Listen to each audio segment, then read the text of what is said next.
அனைவருக்கும் வணக்கம். இன்னைக்கு ஹிந்தி நியூஸ் பேப்பர்ல என்ன இம்பார்ட்டன்ட் நியூஸஸ் இருக்கு அப்படிங்கிறத பார்ப்போம். ஸோ முதல்ல பார்த்தோம்னா ஸ்ரீலங்கால பிரசிடென்ட் எலெக்ஷன் நடந்திருக்கு சரிங்களா. ஸோ ஸ்ரீலங்காவோட 9th பிரசிடென்ட்டா யார் வந்திருக்காங்க அப்படின்னு பார்த்தோம்னா அனுரகுமார திசநாயக்கே அப்படிங்கிறவர் இருந்திருக்காரு. ஸோ நெய்பரிங் கண்ட்ரியா இருக்கனால யார் பிரசிடென்ட்டா வந்திருக்காங்க அப்படிங்கிறத மட்டும் நம்ம பார்க்கணும் சரிங்களா. Next quad launches maritime health initiatives condemns aggression in disputed regions அப்படின்னு சொல்லி கொடுத்துருக்காங்க. ஸோ நமக்கு குவாட் மீட்டிங் அப்படிங்கிறது எங்க நடக்குது அப்படின்னு பார்த்தோம்னா வில்மிங்டன் டெலவர். இந்த ஆக்சுவலி ஜோ பைடனோட நேட்டிவ் பிளேஸ் இது சரிங்களா. ஜோ பைடன் அமெரிக்கன் பிரசிடென்ட்டோட நேட்டிவ் பிளேஸ் தான் வில்மிங்டன் டெலவர். ஸோ அங்கதான் நமக்கு குவாட் மீட்டிங் வந்து இந்த டைம் நடந்துச்சு சரிங்களா. ஸோ அதுல Australian president Anthony Albanese, Japanese president Fumio Kishida and then Indian prime minister Narendra Modi இவங்க எல்லாருமே வந்து பார்ட்டிசிபேட் பண்ணியிருந்தாங்க. இதுல கொஞ்சம் முக்கியமான முடிவுகள் எடுக்கப்பட்டிருக்கு. அதை மட்டும் நம்ம பார்ப்போம் சரிங்களா. த குவாட் கேன்சர் மூன் ஷூட் அப்படிங்கிறத இனிஷியேட்டிவ் எடுத்திருக்காங்க. இது என்ன பண்ணும் அப்படின்னு பார்த்தோம்னா இந்த 4 கண்ட்ரிஸோட கான்ட்ரிபியூஷன் வரும். எதுக்காக அப்படின்னு பார்த்தோம்னா டு காம்பேட் செர்விக்கல் கேன்சர். இதுதான் அப்ஜெக்டிவ் சரிங்களா. இதுல இந்தியாவை பொறுத்த வரைக்கும் பார்த்தோம்னா $10 million இந்த டிசீஸோட ஸ்கிரீனிங்காக. ஸ்கிரீனிங் அப்படின்னா யாருக்கெல்லாம் இந்த செர்விக்கல் கேன்சர் இருக்கு அப்படிங்கறத ஐடென்டிஃபை பண்றதுக்காக இந்தியா ஒரு $10 million வந்து கொடுக்க போறோம் அப்படிங்கறத பிளெட்ஜ் பண்ணிருக்காங்க சரிங்களா.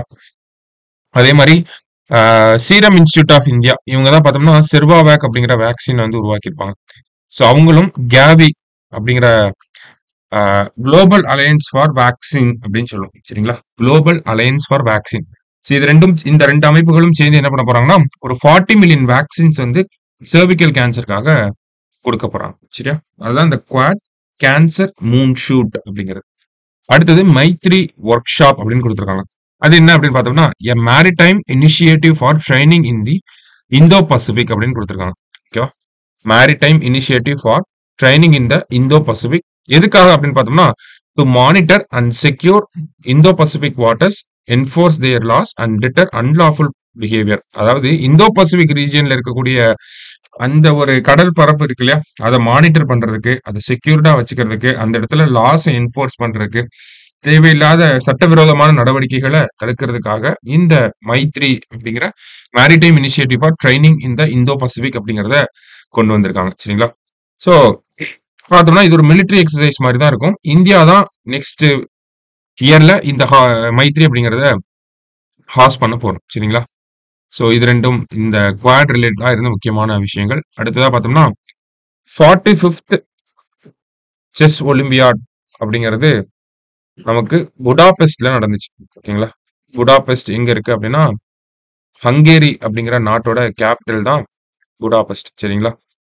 ஸோ இதுல ஃபர்ஸ்ட் டைமா இந்தியன் டீம் வந்து கோல்டு மெடல் வின் பண்ணிருக்கு. அது போத் மென் அண்ட் விமன் கேட்டகரியில சரிங்களா. இதுக்கு முன்னாடி பார்த்தோம்னா நம்ம பிரான்ஸ் மெடல் தான் வந்து வின் பண்ணிருக்கோம் 2022ல.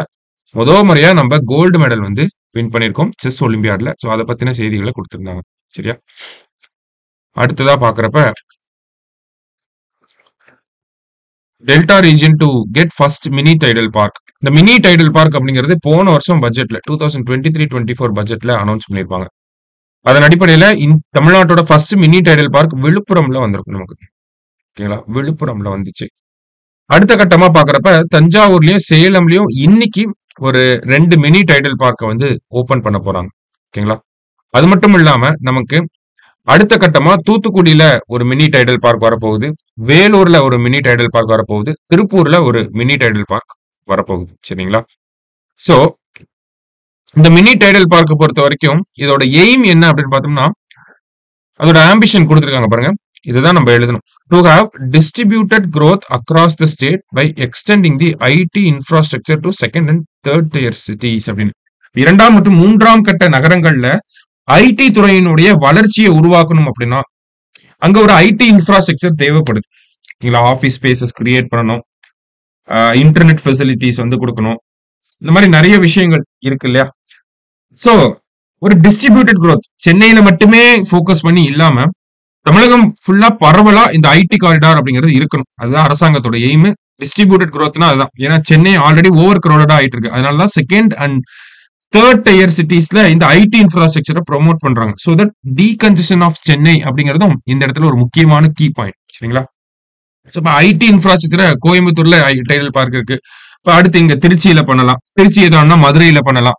இதெல்லாம் பெரிய பெரிய நகரங்களா இருக்கு. இதை தாண்டி எங்க பண்ணலாம்? தஞ்சாவூர்ல பண்ணலாம், தூத்துக்குடியில பண்றாங்க, சேலம்ல பண்ணியிருக்காங்க. இந்த மாதிரி அடுத்த 2ஆம் கட்ட 3ஆம் கட்ட நகரங்களை வந்து ஐடி ரிலேட்டடா டெவலப் பண்றாங்க. ஓகேங்களா? ஏன்னா ஐடி செக்டார் அப்படிங்கிறது தமிழ்நாட்டுல எக்கனாமில ஒரு மிகப்பெரிய ரோலை பிளே பண்ணிட்டு இருக்கு. ஸோ அந்த ஐடி செக்டாரை டெவலப் பண்றதுக்காக இதை நம்ம பண்றோம். சரிங்களா? ஸோ என்ன மாதிரியான ஃபெசிலிட்டிஸ்லாம் இருக்கும் அப்படிங்கிறத சொல்லியிருக்காங்க. ஸோ 500 ஐடி ப்ரொஃபஷனல்ஸ் உள்ள உட்காந்து வேலை செய்யற அளவுக்கு இந்த ஒரு மினி டைடல் பார்க் அப்படிங்கிறது இருக்கும். சரிங்களா? டைடல் பார்க் அப்படின்னாலே நமக்கு ஃபர்ஸ்ட் அதோட ஃபுல் ஃபார்மே தெரியணும். டிட்கோ அவங்க தான் இது பண்றாங்க, பிளஸ் எல்காட், அதுதான் டைடல் அப்படின்னு நம்ம சொல்றோம். டிட்கோ பிளஸ் எல்காட். சரியா? ஃபர்ஸ்ட் 2000 ஆண்டுல சென்னையில வந்துதான் முதல் டைடல் பார்க். சரிங்களா? டைடல் பார்க் சிக்னல் கூட கேள்விப்பட்டிருப்பீங்க. ஸோ அதுக்கப்புறம் கொஞ்சம் கொஞ்சமா நம்ம ஐடி இன்ஃப்ராஸ்ட்ரக்சரை பரவலாக்கிட்டே வரோம். ஓகேங்களா? அடுத்ததா பார்த்தோம்னா நமக்கு இந்த இடத்துல கொடுத்துருக்காங்க. ஓகேங்களா? அட்ராசிட்டிஸ் ஆன் தலித்ஸ், இது ரிலேட்டடா மத்திய அரசாங்கம் சோசியல் ஜஸ்டிஸ் மினிஸ்ட்ரி ஒரு ரிப்போர்ட் சொல்லியிருந்தாங்க, ஒரு அறிக்கையை வெளியிட்டிருந்தாங்க. 2022ஆம் ஆண்டுல நமக்கு எஸ்சி எஸ்டிக்கு எதிரான குற்றங்கள் எவ்வளவு பதிவாயிருக்கு அப்படிங்கிறது. எந்த ஆக்ட் படி அப்படின்னு பார்த்தோம்னா பிரிவென்ஷன் ஆஃப் அட்ராசிட்டிஸ் ஆக்ட் 1989, வன்கொடுமை தடை சட்டம் 1989, அதுக்கு கீழே எவ்வளவு வழக்குகள் பதிவாயிருக்கு அப்படிங்கறத கொடுத்திருக்காங்க. ஓகேங்களா? இதுல பார்த்தோம்னா எஸ்சிஸ்க்கு அகெயின்ஸ்டா ஒரு 51,000 கேசஸ் வந்து பதிவாயிருக்கு. அதுல அதிகமா எந்த ஸ்டேட்ல பார்த்தோம்னா உத்தரப்பிரதேசல தான் அதிகமா பதிவாயிருக்கு. இதே எஸ்டிஸ்ன்னு பார்த்தோம்னா நமக்கு கிட்டத்தட்ட எஸ்டிஸ்ன்னு பார்த்தோம்னா நமக்கு கிட்டத்தட்ட ஒரு 9,000 கேசஸ் கிட்ட பதிவாயிருக்கு. சரிங்களா? அதுல எந்த மாநிலத்துல அதிகமா ரிப்போர்ட் ஆயிருக்கு அப்படின்னு பார்த்தோம்னா மத்திய பிரதேசல தான் அதிகமா ரிப்போர்ட் ஆயிருக்கு. சரிங்களா? ஸோ எஸ்சி அண்ட் எஸ்டிஸ் இவங்களுக்கு எதிராக எவ்வளவு கேசஸ் பதிவாயிருக்கு அப்படிங்கிற ஒரு டேட்டாவை நம்ம கொடுத்துருந்தாங்க. அதே மாதிரி பார்த்தோம்னா இன்னொரு கன்சர்னிங்கான பாயிண்ட் என்ன அப்படின்னு பார்த்தோம்னா இந்த எஸ்சி எஸ்டி ஆக்ட் கீழே அரெஸ்ட் ஆகிறவங்களோட கன்விக்ஷன் ரேட், தண்டிக்கப்படக்கூடியவங்களுடைய எண்ணிக்கை அப்படிங்கிறது கம்மியாயிட்டே வருதுங்கிறத சொல்லியிருக்காங்க. 2020 பார்த்தோம்னா 39% இருந்தது, இப்ப பாருங்க 32% கம்மியாயிருச்சு. அப்ப இது டிக்ளைன் ஆயிட்டே வருது கன்விக்ஷன் ரேட் அப்படிங்கிறது. இதுக்கு முக்கியமான காரணம் என்னன்னா சிறப்பு நீதிமன்றங்கள், ஸ்பெஷல் கோர்ட்ஸோட எஸ்டாப்ளிஷ்மெண்ட் அப்படிங்கிறது நிறைய மாநிலங்கள்ல இல்ல, இருக்கக்கூடிய மாநிலங்களையும் சிறப்பான வகையில செயல்படல.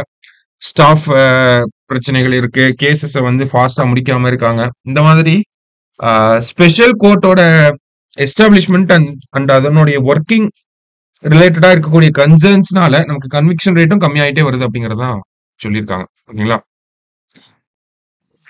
கிட்டத்தட்ட பார்த்தோம்னா 498 டிஸ்ட்ரிக்ட்ஸ் இன் 14 ஸ்டேட்ஸ். ஓகேங்களா? அவங்க தான் பார்த்தோம்னா 190 அவ்வளவு இதுல 194 ஸ்பெஷல் கோர்ட்ஸ் மட்டும்தான் இந்த மாதிரியான விஷயங்களுக்கு இருக்கு. ஓகேங்களா?